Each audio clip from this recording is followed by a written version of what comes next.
Episode number 17. A shrill sound of laughter, and of amused voices of men, women, and children, resounded in the street, while this wine game lasted. There was little roughness in the sport, and much playfulness. There was a special companionship in it, an observable inclination on the part of every one to join some other one, which led, especially among the luckier, or lighter-hearted, to frolicsome embraces, drinking of healths, shaking of hands, and even joining of hands, and dancing, a dozen together. When the wine was gone, and the places where it had been most abundant were raked into a gridiron pattern by fingers, these demonstrations ceased, as suddenly as they had broken out. The man, who had left his saw sticking in the firewood he was cutting, set it in motion again. The women, who had left on a doorstep the little pot of hot ashes, at which she had been trying to soften the pain in her own starved fingers and toes, or in those of her child, returned to it. Men with bare arms, matted locks, and cadaverous faces, who had emerged into the winter light from cellars, moved away, to descend again, and a gloom gathered on the scene that appeared more natural to it than sunshine. The wine was red wine, and had stained the ground of the narrow street in the suburb of Saint-Antoine, in Paris, where it was spilled. It had stained many hands, too, and many faces, and many naked feet, and many wooden shoes.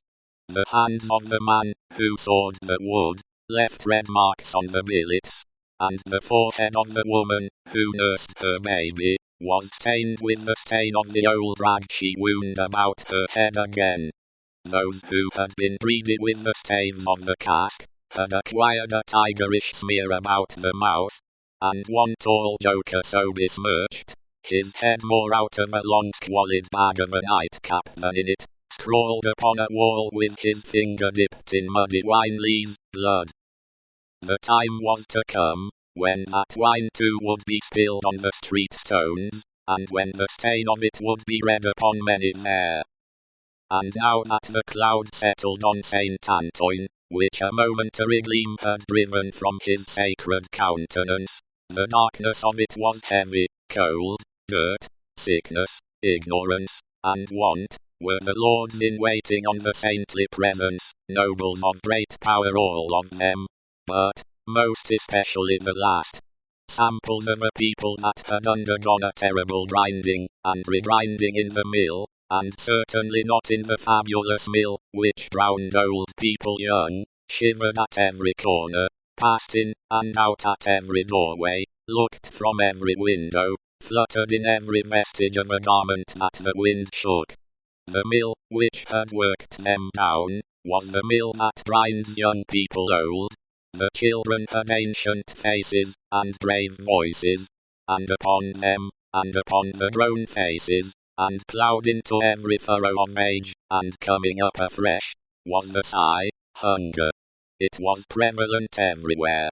Hunger was pushed out of the tall houses, in the wretched clothing that hung upon poles and lines. Hunger was patched into them with straw, and rag and wood, and paper. Hunger was repeated in every fragment of the small modicum of firewood that the man sawed off. Hunger stared down from the smokeless chimneys, and started up from the filthy street that had no offal, among its refuse, of anything to eat. Hunger was the inscription on the baker's shelves, written in every small loaf of his scanty stock of bad bread, at the sausage shop, in every dead dog preparation that was offered for sale. Hunger rattled its dry bones among the roasting chestnuts in the turned cylinder. Hunger was shred into atomics in every farthing porringer of husky chips of potato, fried with some reluctant drops of oil.